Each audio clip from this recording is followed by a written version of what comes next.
All right, so welcome to the Zone on Gonzaga Nation. I'm Stephanie Hawk-Freeman, and today I'm hosting what I'm calling a little flashback fun episode where I catch up with a former player. And today we have Ann Bailey. Ann, thanks for being here with me today. Thanks for having me. It's good to talk to you. I know. So for you longtime Gonzaga fans, you'll remember Ann from the 02-06 year. Was a long kind of 3-4 combo guard. And she was really one of those first recruiting classes that started the path of this Gonzaga women's basketball success. And she actually got to play in the old Martin Center and the McCarthy Center. So talk about that, Bailey. Talk about being part of those first classes, turning the program around, and then just watching Gonzaga grow. Yeah, I mean, when I came in, the class ahead of me had a lot of success, a great recruiting class, and they really got the ball running. And combined with my class and the previous freshmen coming in, we just kind of helped to turn the program around. It was already rolling in the right direction. Coach Graves and JR and T and Coach Mountain, they really are phenomenal coaches. And all the credit goes to them. But it was a fun process to be a part of. So Ann was a year above me, and like I said, we went from the Martin Center, and I can remember being in the Martin locker room where we could barely fit in there as a team, it seemed like. And then we went to this brand new gym. We got to see it being built. And just talk about that. Do you remember anything like specific about being like, wow, oh my gosh, things are moving here at Gonzaga? Yes, definitely. So, it's where we were before was a big step up from high school, of course.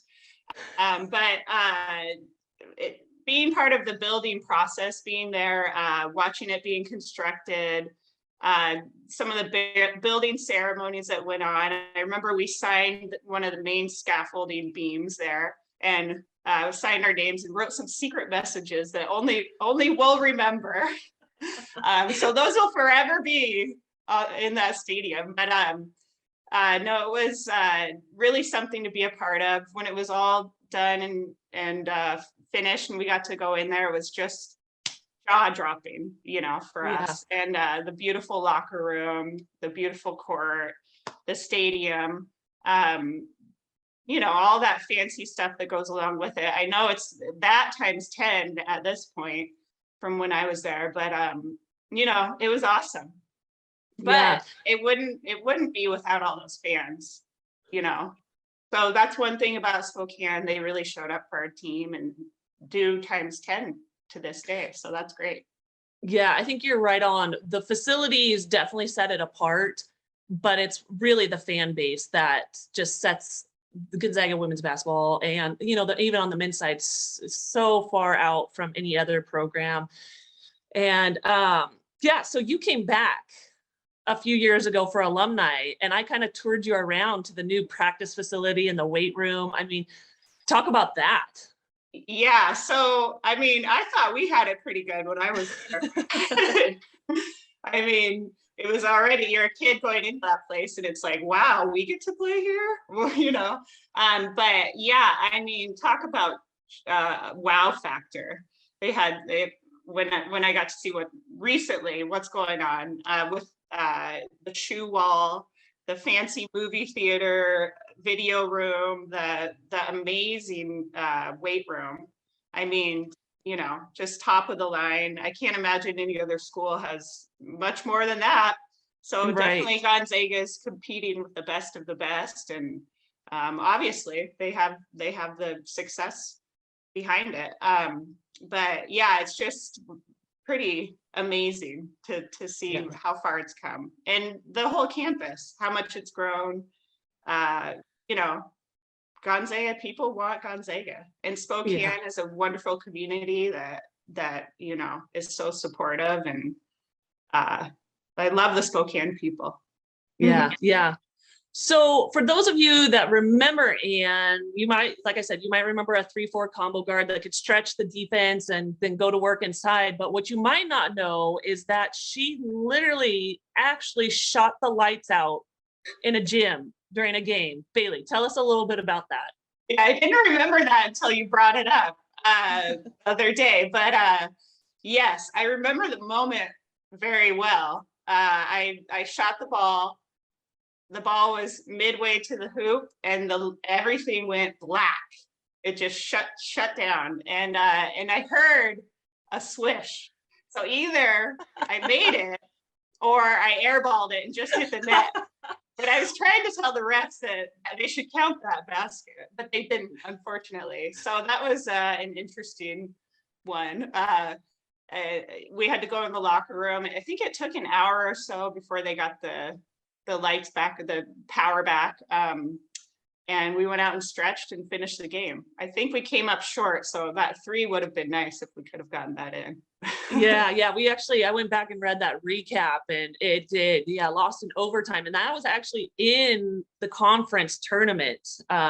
So that was a tough one. But I did reach out to some former teammates. I was not on the team yet, but I reached out, and they assured me that it went in. So it went in. We think we were got shorted.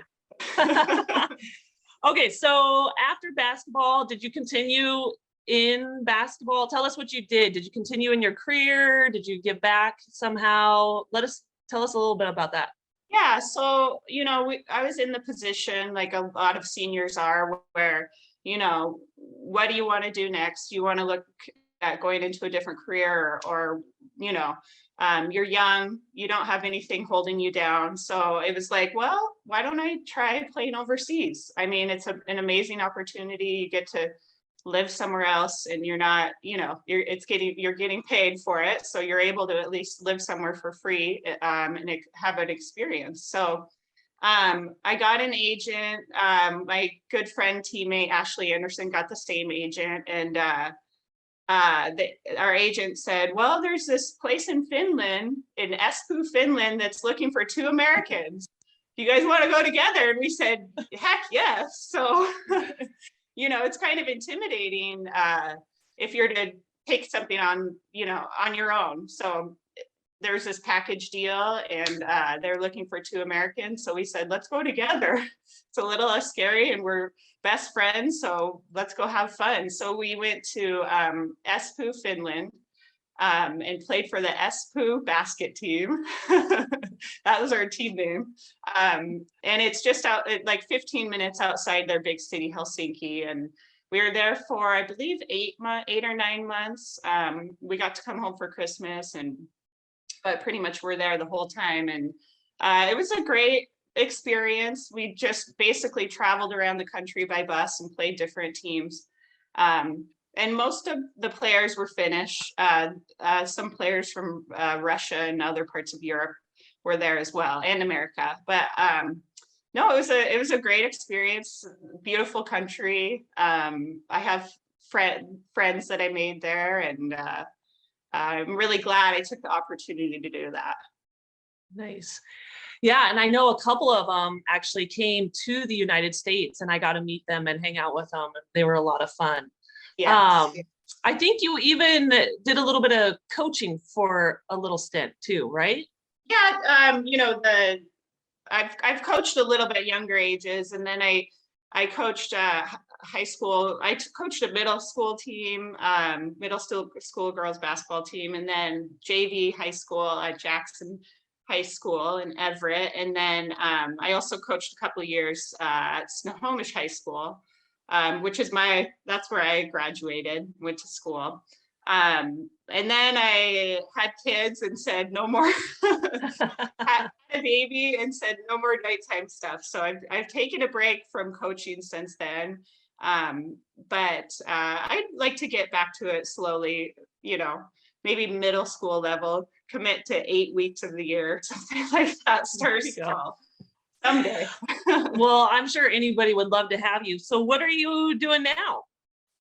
So I live with my husband, Boone, and our 2 girls, Kate and Josie, in Snohomish. where I grew up. I grew up on a farm, family farm, so I'm 5th generation. And my husband works for the utility company, but I am doing farming. We've got a U-pick garden, and my dad runs like a composting operation. So I grew up doing that. I love the farm. My heart's really, really there. And it's a great place to raise kids. Right now, we actually are building a house on the farm. We should be able to move in soon, hopefully. But we've been living with my parents for the last year now. So we sold our place while we were building our house, and we're living with good old Don and Barb. I'm sure a lot of people remember them, teammates especially. But yeah, so we're living the farm life and starting up school for the little girls, and busy times for sure. But life is good. Good. And Bailey's a little bit modest. This is not just like a small U-pick deal. It's called Bailey Farms. There is a Facebook page out there. If you look up Bailey Farms, I'm going to totally promote it. She's not going to do it herself. So they have a web page as well.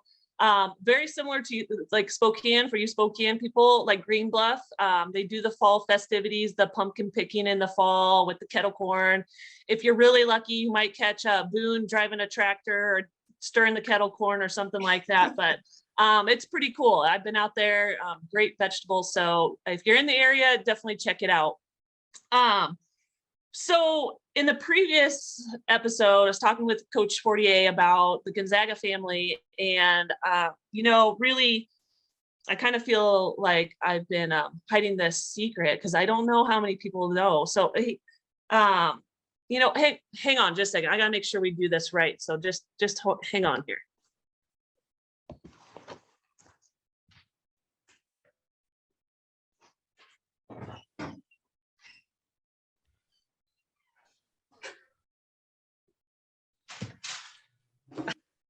So what you guys don't know is we took that literally and became sister-in-laws. I think she liked me so much, she just had to stick with me. So we are actually here at our in-laws for an annual family reunion, and we are still competing, believe it or not. There is a stiff competition in pickleball, horseshoes, and closest to the hole. So Bailey, I don't know about you, but my body doesn't move like it used to. So I think we need to go warm up. Yeah. Anyway, Yeah. Thanks for joining us on this Flashback Fun episode on the Zone for Gonzaga Nation.